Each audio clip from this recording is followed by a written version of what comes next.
This is the Commander's Beacon. I'm Oriq. So we've concluded with all of the Strixhaven main set spoilers, but keep in mind that the Commander 2021 spoilers will be coming up soon, or maybe now, depending on when you're watching this podcast. I'm planning to make some Commander deck techs for several of the Commanders from Strixhaven in the coming days and weeks, and maybe some of the new Commanders from the upcoming Commander 2021 deck lists as well. We'll see what's revealed in those decks. So check back soon for those. I'm working on a deck build for Cody Vociferous Codex, which is a very interesting and restrictive commander that gives you access to all 5 colors, but doesn't let you cast permanent spells. I'm also working on a Simic deck, which might be led by either Zimone Quandrix Prodigy, or the much more disgustingly broken Jadzi Oracle of Arcavios, which is an MDFC commander with a sorcery on the reversed side, Journey to the Oracle. I'll also be making a couple of budget commander decks with Quintorius Field Historian, and the MDFC commander Valentin Dean of the Vein, and Lisette Dean of the Root. But anyways, today's deck tech is not a budget deck. We are building around the new Mardu Commander, Extus Oriq Overlord. Extus is a 2/4 human warlock that costs 1 white, black, black. It has double strike and magecraft. Whenever you cast or copy an instant or sorcery spell, return target non-legendary creature card from your graveyard to your hand. And of course, Extus is another one of those MDFC commanders, and on the backside of the card is a sorcery, Awaken the Blood Avatar. The sorcery costs 6 black red. It has, as an additional cost to cast this spell, you may sacrifice any number of creatures. The spell costs 2 less to cast for each creature sacrificed this way. Then when the spell resolves, each opponent sacrifices a creature. You create a 3/6 black and red avatar creature token with haste, and whenever this creature attacks, it deals 3 damage to each opponent. Now, Extus is one of only 3 commanders in Strixhaven and in all of Magic that gives you direct access to a sorcery in your command zone. And while Extus's magecraft ability to recur creatures from your graveyard to your hand just by casting spells is pretty powerful, we are not going to be building around that today. Today we are all about the novelty of having a sorcery in the command zone. So we're building completely around Awaken the Blood Avatar, and I mean completely. You'll probably never even cast Extus in this deck.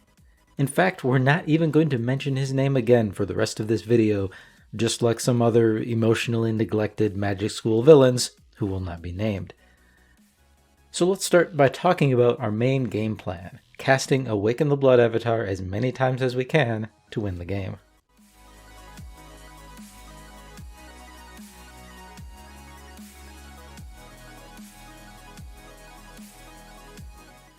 So when we resolve Awaken the Blood Avatar, first each opponent sacrifices a creature. Then we create a 3/6 creature token that has haste and does 3 damage to each opponent when it attacks. So our ambitious goal for this deck is to cast this spell so many times that, number 1, we make our opponent sacrifice all their blockers, and then we can swing in with all of our blood avatars, doing 3 damage in combat for each one. And number 2, of course, we deal 3 damage to each opponent with each avatar that attacked from the triggered ability on each one.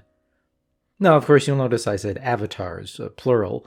Fortunately, these tokens are not legendary, because we really need more than 1 avatar token to get in enough damage from these triggers to seriously threaten or kill our opponents. For example, if we manage to resolve Awaken the Blood Avatar or a copy of it, say 3 times in one turn, our opponents will each sacrifice 3 creatures. We'll then have 3 Blood Avatar creature tokens. If our opponents have sacrificed all of their blockers, then we get to attack for 9 total combat damage with our avatars, and we also trigger 9 more damage to each opponent when those avatars attack. So we'll get in a total of as much as 36 damage spread across the table if our opponents can't or don't block. And that's just this turn. Those avatar tokens stick around, so if they're not removed, they can do it again next turn. So we really need to cast Awaken the Blood Avatar several times to close out the game. Now fortunately, there are a few ways we can do this.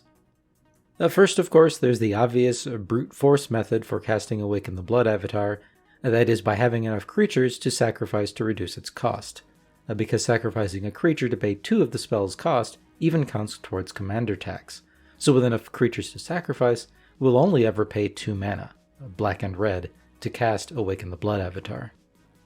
Now secondly, we can use effects that create token copies of creatures, so we cast Awaken the Blood Avatar once, then we can create token copies of those Blood Avatar tokens. Now note that while each token we copy will give us another trigger of that each opponent takes 3 damage when that token attacks, we won't get the each player sacrifices a creature effect from the spell. So I prefer to actually cast the spell to get the most value out of it, rather than copying the tokens. Lastly, of course, we can copy the spell. Red has plenty of spell copy effects. Now, at first I was really drawn to using spell copy effects to copy Awaken the Blood Avatar, because then I wouldn't need to have as many creatures to sacrifice to reduce its cost, I could just copy the spell. But in playtesting I've found that if you don't have enough creatures to sacrifice, then Awaken the Blood Avatar costs 6 or 8 or maybe 10 mana, and then when you've spent all that mana, you might not have enough mana left to cast one of your spell copy effects. So you really need the creatures to sacrifice anyways. Nonetheless, copying the spell is powerful, so I will definitely still use spell copy effects, but I chose to use only a few of the best ones. Mirror Pool fits in a land spot, so that's nice. We can pay 2 and tap and sacrifice it to copy an instant or sorcery we control. Increasing Vengeance can copy an instant or sorcery you control for only 2 red mana, but it also has flashback so we can reuse it. But our heaviest hitters are Double Vision, Lithoform Engine, and Fury Storm. A Double Vision is a 5 mana enchantment that copies the first instant or sorcery spell you cast each turn. It's not subtle, it's not cheap, but this will absolutely power up your deck. Note that this also gives you incidental value when you just need to Swords to Plowshare something during your opponent's turns too. Lithoform Engine doesn't do anything exciting, but it is effective. It's a 4 mana artifact that lets us pay mana and tap it to copy something. What we care about right now is that we can pay 3 and tap it to copy an instant or sorcery spell we control. But we can also copy triggered or activated abilities by paying 2 mana and tapping it, and we have a lot of those in this deck, which we'll go over later. Fury Storm is our high ceiling spell copy effect. It's an instant that costs 2 red, and it copies target instant or sorcery, but you copy Fury Storm for each time you've cast your commander from the command zone this game. Now in this deck we're not using any graveyard recursion to get our commander back to our hand to recast without paying commander tax, though you easily could, because the front side of the commander is a creature, and graveyard recursion for creatures is pretty accessible when you've got, Mardu colors in your deck. But in this deck, every time we cast Awaken the Blood Avatar, it'll be from the command zone, and whenever it resolves, it will go back to the command zone. And because we're sacrificing creatures that can reduce the cost of Awaken the Blood Avatar, once we're set up, we could easily make 3 to 4 copies of this spell with Fury Storm, or more. Finally, I'm really tempted to use Twinning Staff, but it needs either another copy effect or 7 mana to get it going, so it's going to be a dead draw a lot of the time, so I didn't include it, but I think it almost makes the cut. But anyways, copying spells is cool, but again, the main method that we'll use to cast Awaken the Blood Avatar, and protect ourselves from combat damage as well as other things, is through having creatures on the battlefield that we can sacrifice. Now when it comes to getting creatures on the battlefield to sacrifice to reduce Awaken the Blood Avatar's cost, you have lots of options. You could use self-recurring creatures like Reassembling Skeleton. You can sacrifice it, then recur it, then sacrifice it again, indefinitely. Using self-recurring creatures like this gives you great sustainability, but you'll often have to pay mana or other costs to recur these creatures. With Reassembling Skeleton here, for example, you can return it from your graveyard to the battlefield for 2 mana. You can also sacrifice it when casting Awaken the Blood Avatar to reduce its cost by 2, so you're not really gaining any net mana here, you're just stockpiling it to help you out on a later turn. Now you could alternatively use a bunch of spells that make tokens, like Raise the Alarm. Now in terms of getting tokens out fast and cheap, you can't beat instants and sorcery spells. And it's efficient. Notice here you're spending 2 mana for 2 tokens, and that saves you 4 mana on your next Awaken the Blood Avatar when you sacrifice those tokens. So you've got a net gain here of 2 mana. But it did cost you 1 card, so you will need a lot of card draw to support this plan in order to keep putting tokens onto the battlefield indefinitely. Of course, you could also use creatures that have ETB effects that create tokens as well, like Sengir Autocrat. Now, to really get value out of these, you need some Blink or Graveyard Recursion effects to repeatedly get that Enter the Battlefield effect trigger, Of course, you're playing in black and white, so you have easy access to both blink and recursion effects. You can use one-time blink effects that cost very little mana, but you also have access to repeatable blink effects like Conjurer's Closet that have the end result of just continually creating creature tokens, in other words mana, throughout the game. The only real cost to using this strategy is that you need to split your focus between creature token generators like Sengir Autocrat and blink effects like Conjurer's Closet. So you'll probably have a bit harder time getting enough of each of these cards to get the deck strategy going. But overall, I think this is a really solid way to make creature tokens for Awaken the Blood Avatar. But I've decided to go with a slightly different strategy that requires probably higher initial investment, but is also self-sustaining and very powerful. We're using Planeswalkers and other non-creature permanents that make tokens. The best example is Elspeth, Sun's Champion. This is a 6-mana Planeswalker with a +1 ability that creates 3 creature tokens. That reduces the cost of Awaken the Blood Avatar by 6 mana. So the first turn, Elspeth pretty much pays for herself, and then just generates pure value after that. And her -3 ability is great here too. It destroys all creatures with power 4 or greater. We only have 10 creature cards in this deck, and only 2 of them have power 4 or greater, and even our Blood Avatar tokens dodge this effect. And remember we talked about copying activated abilities with Lithoform Engine. Yep, that counts towards activating Planeswalker loyalty abilities. I will definitely pay 2 mana and tap my Lithoform Engine to make 6 creature tokens with Elspeth in a turn instead of 3. Now, as soon as I realized that I wanted to use Planeswalkers to generate creature tokens, I knew this deck would not be a budget deck. I generally build decks in the $100 to $200 price range, just because that fits what my play group is usually playing at. But this deck has no such restriction. The only cards I typically won't put in deck lists for non-budget decks like this are some of the really sought-after reserved list cards like Original Dual Lands, mostly because I don't think they're very healthy for the format, or any format of Magic really, but that's another discussion. Anyways, moving on to more Planeswalkers that make tokens for us. There is Tevesh Sat, Doom of Fools. This costs 5 mana and creates 2 tokens for his +2 ability. And of course he gives you a sacrifice outlet and card draw as well on his +1 ability. They're both pluses. This guy's really good. Elspeth, Sun's Nemesis, can make 2 creature tokens with her -2 ability. She comes in with 5 loyalty, so you can use this at least twice. But she also has Escape, so she can be cast from your graveyard by paying 4 white and exiling 6 cards from your graveyard. We don't really do much graveyard recursion in this deck, so we'll be able to reuse Elspeth at least once or twice most games. Now, the other Planeswalkers I've chosen only create 1 creature token at a time, but they do provide some other value. The best example is Liliana Dreadhorde General. Her +1 creates a zombie token, but she also has a static ability that says, whenever a creature you control dies, draw a card. Notice that it doesn't say non-token creature. So if we sacrifice 4 creatures to help us pay for Awaken the Blood Avatar, we also draw 4 cards. If an opponent wipes the board while we have a bunch of tokens in play, we draw cards. If we wipe the board while we have a bunch of tokens in play, we draw cards. This is dumb. Sorin, Lord of Innistrad, and Sorin, Solemn Visitor are both a bit more fair. The Lord of Innistrad enters with 3 loyalty, and he can +1 to make a vampire token. But I also like his -2, which gives you an emblem that gives all of your creatures +1/+0. So if you've got 10 or 20 1/1 tokens sitting around and your opponents don't have many blockers, Sorin can just make this emblem to turn all of your 1/1s into 2/1s, adding 10 or 20 to your total power, and maybe you can just take out an opponent in combat. Solemn Visitor is similar. His -2 creates a token, so you can only do this a couple of times before he dies, but you can also +1 him to give all of your creatures +1/+0 and lifelink until end of turn. Again, if you've got a board full of 1/1 tokens, this can double your power. And you can attack to increase your life total due to the lifelink, or again, maybe just knock out an opponent by surprise. Now, these are the best Mardu Planeswalkers I could find that make creature tokens, but we have other sources of repeatable token generation too. Bitter Blossom and Dreadhorde Invasion are cheap 2-mana enchantments that make a token creature during each of our upkeeps. I guess Dreadhorde Invasion only makes a token if you don't already have an army token, otherwise it just puts a +1/+1 counter on an army token that you do have. Assemble the Legion probably goes in every single Awaken the Blood Avatar deck. If left alone for a few turns, this generates tons and tons of tokens.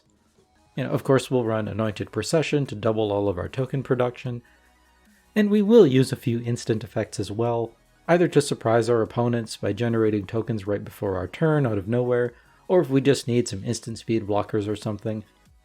I've picked Secure the Wastes, Benevolent Offering, and Call the Coppercoats, for example, because I like the instant speed effects, but there's plenty of other token generating spells you could pick from.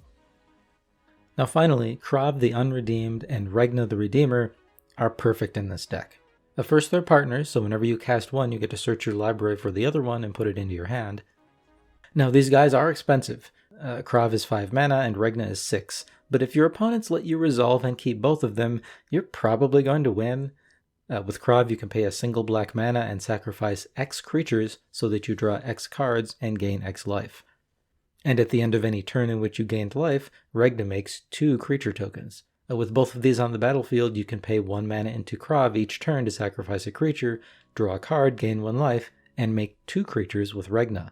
And again, Regna can trigger to do this every turn, not just on your turn. So in a typical 4-player game, over 1 round of the table, you're paying 4 black mana to draw 4 cards, gain 4 life, and make 4 tokens. Oh, and those 4 creature tokens can save you 8 mana on your Awaken the Blood Avatar. So it's almost like you're generating mana rather than spending it.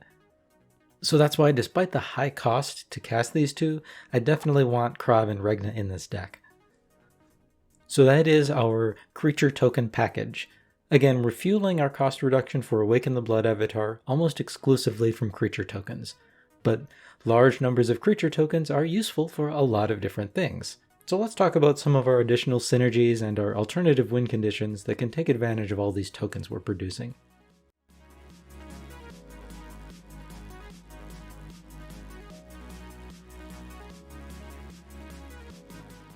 So it shouldn't come as any surprise, since we're playing Mardu and since we're making a bunch of tokens, that aristocrat effects work really well in our deck. Now, we're not building a full aristocrat deck here, but we can use these effects to amplify what we're already doing, and maybe even as a secondary win condition if Awaken the Blood Avatar isn't working for us.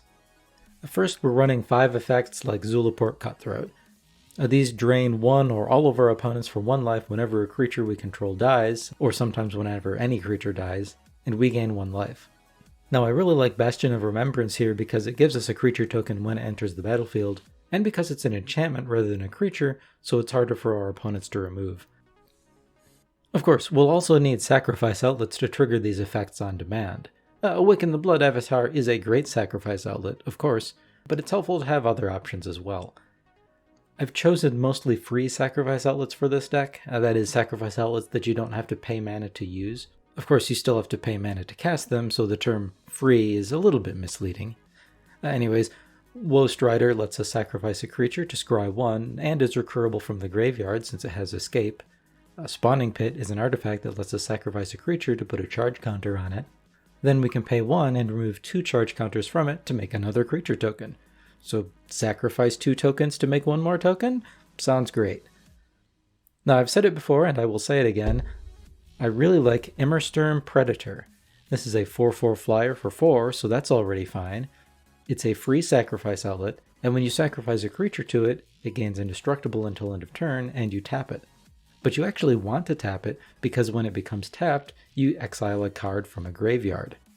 So it's a big flyer, it's graveyard hate, it's a free sacrifice outlet, and it's resilient. Immersturm Predator has performed really well for me. Of course, Ashnod's Altar, Skullclamp, these are aristocrat staples. I like to count Skullclamp as a sacrifice outlet because it basically is. Of course, we also have one-time sacrifice effects like Plumb the Forbidden. Now this is a new one from Strixhaven that's basically a more flexible Altar's Reap. So Altar's Reap is a 2-mana instant that requires you to sacrifice a creature to draw 2 cards. With Plumb the Forbidden, we only draw 1 card, but we don't have to sacrifice any creatures. However, we can also sacrifice any number of creatures to copy the spell that many times. So if we sacrifice 1 creature, just like we would need to for Altar's Reap, we'll also draw 2 cards.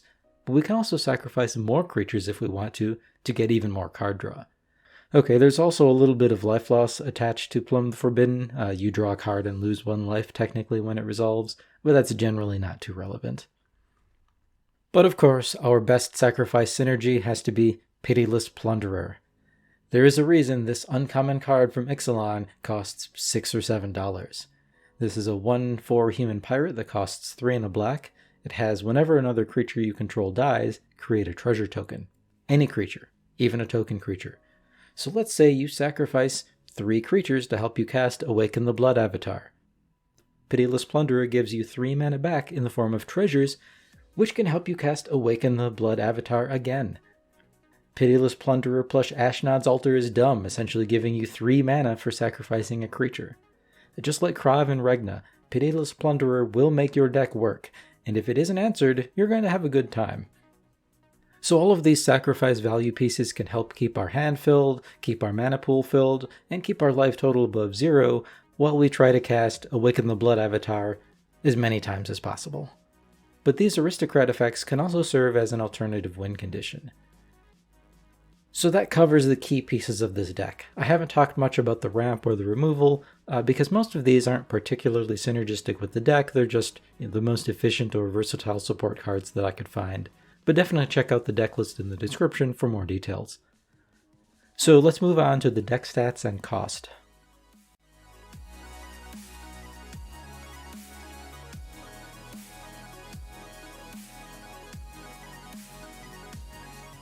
So our Awaken the Blood Avatar's deck has an average mana value, that's right, I remembered the new terminology, an average mana value of 2.97. We have 36 lands and 10 creatures. We have 6 effects that we can use to copy our spells, mostly for Awaken the Blood Avatar. There are 16 cards that create creature tokens that we can sacrifice, and we have 11 sacrifice outlets and 7 sacrifice payoffs, like Liliana Dreadhorde General or Zulaport Cutthroat. Now, as you would expect of any deck trying to repeatedly cast an 8 mana spell, even if we can get a discount, this deck is fairly mana hungry, so we have 11 sources of mana ramp, and there are 10 card draw spells. And finally, we have 10 pieces of single target removal and 3 board wipes. At the time of this recording, this deck has a cost of $962.92 on tcgplayer.com. Now, there are cards you could take out to reduce the cost, like Smothering Tithe, but I'm not going to make any recommendations, because we're relying on Planeswalkers and some other fairly expensive cards to give us sustainable token production. We really can't turn this into a budget deck without completely changing how the deck works. So having a sorcery in the command zone is really cool. To be honest, although I often try to build unconventional decks, this one is probably fairly standard for Awaken the Blood Avatar. There's only so many ways you can go when building around Awaken the Blood Avatar. Though as we can see, we do have a few options for how we choose to get those creatures that we're going to sacrifice to reduce its cost. And again, I chose to focus mostly around permanents that can continually provide creature tokens without spending any mana, other than the initial casting cost. Like Planeswalkers and a few enchantments. But again, I think that using creatures that have entered the battlefield effects that generate creature tokens is also an effective method that you could consider. But that's all I have for today. Check back in soon, as I'll be coming out with more Strixhaven Commander deck techs. Again, I'm working on budget decks for Quintorius Field Historian, a very unique Boros commander that cares about cards leaving your graveyard, kind of like Tormod, and Valentin and Lisette, a Golgari MDFC commander. I'm working on a Cody Vociferous Codex deck too. This is a pretty tough commander to build around, so we'll see if we can get one working for Cody. Lastly, I'm working on a Simic Lands Matter deck that I'll try not to turn into just another landfall deck. It'll probably be commanded by Zimone Quandrix Prodigy. Of course, Jadzi, Oracle of Arcavios, is another Simic MDFC commander that does almost the same thing as Zimone and much more, and it does it much, much better. Honestly, this card is dumb and should never have been printed, but that's another topic. Anyway, those are the deck techs I have planned, but others may come up as I, continue to think about what these commanders do, or as we see the new commanders that come out in Commander 2021. Anyways, that's all I have for today. Thank you for watching.